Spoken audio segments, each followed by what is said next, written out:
നമുക്കിപ്പോൾ ഒരു ഫയൽ എന്തെങ്കിലും അത് എന്ത് ഫയലായാലും ഒരാൾക്ക് അയച്ചു കൊടുക്കണം. അത് മറ്റാരും ഓപ്പൺ ചെയ്ത് നോക്കുകയും ചെയ്യരുത്.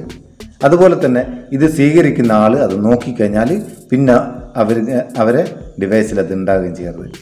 ഇങ്ങനെയുള്ള വളരെ കോൺഫിഡൻഷ്യൽ ആയിട്ടുള്ള ഒരു മെസ്സേജ് അല്ലെങ്കിൽ ഒരു ഫയൽ നമുക്കൊരാൾക്ക് സെൻഡ് ചെയ്യണം. എന്താ ചെയ്യുക? പല വെബ്സൈറ്റും അങ്ങനെ ചെയ്യുന്നുണ്ട്. എന്നാൽ ഒരു ചെറിയൊരു ആപ്ലിക്കേഷനിൽ കൂടെ നമുക്ക് വളരെ സിമ്പിളായിട്ട് ഇത് ചെയ്യാം. റാമിന എന്ന് പറയുന്ന ചെറിയൊരു ആപ്ലിക്കേഷൻ, ഇതിൻ്റെ ലിങ്ക് ഡിസ്ക്രിപ്ഷനിൽ ഉണ്ട് കേട്ടോ. എങ്ങനെ ഇത് അയക്കേണ്ടി, എങ്ങനെ അത് സ്വീകരിക്കുക, ഇതൊക്കെ നമുക്കൊന്ന് നോക്കാം.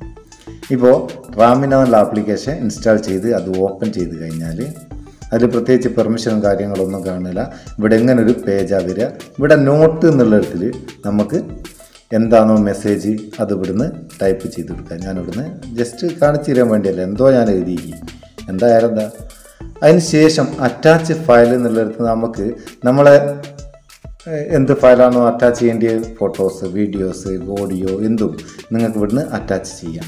അതിന് ശേഷം ഇവിടെ പാസ്വേഡ് എന്നുള്ളിടത്തിൽ നമ്മളൊരു പാസ്വേഡ് ഒന്ന് എൻ്റർ ചെയ്ത് കൊടുക്കുക. ഞാനിപ്പം ജസ്റ്റ് കാണിച്ചു തരികയാണ്. 1 2 3 5 6 എൻ്റർ ചെയ്ത് അതിന് ശേഷം ഇവിടെ ക്രിയേറ്റ് ഷെയർ ലിങ്ക് എന്നുള്ള ഇതൊന്ന് ക്ലിക്ക് ചെയ്ത് കഴിഞ്ഞാൽ ഷെയർ എന്നുള്ള ഒരു ലിങ്ക് ഇവിടെ കാണും. ഷെയർ എന്നുള്ള ബട്ടൺ ഉണ്ട്. ഈ ബട്ടൺ ഒന്ന് ക്ലിക്ക് ചെയ്ത് കൊടുത്താൽ നമുക്ക് വാട്സപ്പ് കൂടിയോ മെസ്സഞ്ചർ കൂടിയോ ഏത് കൂടെയാലും നമുക്ക് ഈ ലിങ്ക് ആർക്കാണോ അയക്കേണ്ടി അവർക്ക് ഷെയർ ചെയ്ത് കൊടുക്കാം. ഞാനിപ്പം വാട്സപ്പ് കൂടെ തന്നെ ഷെയർ ചെയ്യുക. വാട്സപ്പ് തുറന്നിട്ട് ഒരു കോൺടാക്റ്റിലേക്ക് ഞാനൊന്ന് സെൻഡ് ചെയ്യാം. സെൻഡ് ചെയ്ത് കഴിഞ്ഞ് ഇനിയിപ്പോൾ ഇത് സ്വീകരിക്കുന്ന ആൾക്ക് എങ്ങനെയാണ് ഇത് വരിക അതുകൂടി ഒന്ന് നോക്കാം. അവരിത് ഓപ്പൺ ചെയ്യുക. ഓപ്പൺ ചെയ്യുന്ന നേരം ഇവിടെ എങ്ങനെയാണ് വരിക, please enter the crypto key എന്നുള്ള ഒരു ഇത് വരും. അവിടെ ക്രിപ്റ്റോ കീ എന്നുള്ളിടത്തിൽ നമ്മൾ നേരത്തെ എൻ്റർ ചെയ്ത പാസ്വേഡ് അല്ലേ, ഇതിനെന്ത് ചെയ്യണോ, നമ്മൾ മെസ്സേജ് അയച്ചതിന് ശേഷം ആ പാസ്വേഡ് എന്താണോ അത് അയച്ച ആർക്കാണോ അവർക്കൊന്ന് ഫോൺ ചെയ്തോ എങ്ങനെയെങ്കിലും അറിയിച്ചു കൊടുക്കുക. അതിനുശേഷം ആ പാസ്വേഡ് കൂടെ എൻ്റർ ചെയ്ത് കഴിഞ്ഞാൽ ഡീക്രിപ്റ്റ് എന്നുള്ള ബട്ടൺ ക്ലിക്ക് ചെയ്ത് കൊടുക്കുക. അപ്പം നമ്മൾ അയച്ച മെസ്സേജ് ഇവിടെ കിട്ടും. അതുപോലെ തന്നെ എന്താ ഫയൽ അയച്ചതിൻ്റെ ആ ഫയൽ ഇവിടെ കിട്ടും.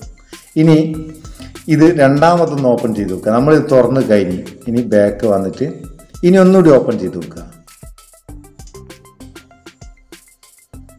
ഓപ്പൺ ചെയ്ത് കഴിഞ്ഞാൽ ഇങ്ങനെ വരിക, ഈ പേജ് ഇനി കിട്ടുകയില്ലാന്ന്. അപ്പം ഒരു പ്രാവശ്യം ഓപ്പൺ ചെയ്ത് കഴിഞ്ഞാൽ പിന്നെ ഇത് ഓപ്പൺ ചെയ്യാൻ അവർക്കും ആകുകയില്ല ആർക്കും ആകുകയില്ല. അതായത് അത് അങ്ങ് മാഞ്ഞു പോകും. അപ്പം വളരെ സീക്രട്ടായിട്ട് മെസ്സേജ് അയക്കുള്ളവർക്ക് വളരെ ഉപകാരമുള്ളൊരു സംഭവമാണ്. ആവശ്യക്കാർ ഉപയോഗിക്കുക, അഭിപ്രായം അറിയിക്കുക. അപ്പോൾ വീഡിയോ ഇഷ്ടപ്പെട്ടിട്ടുണ്ടെങ്കിൽ ലൈക്ക് ചെയ്യാൻ മറക്കണ്ട. നമുക്ക് അടുത്ത വീഡിയോ നല്ല സെഗ്മെൻറ്റ് കാണാം. നിങ്ങളുടെ സ്വന്തം Muthoos Meppayur. Thank you so much.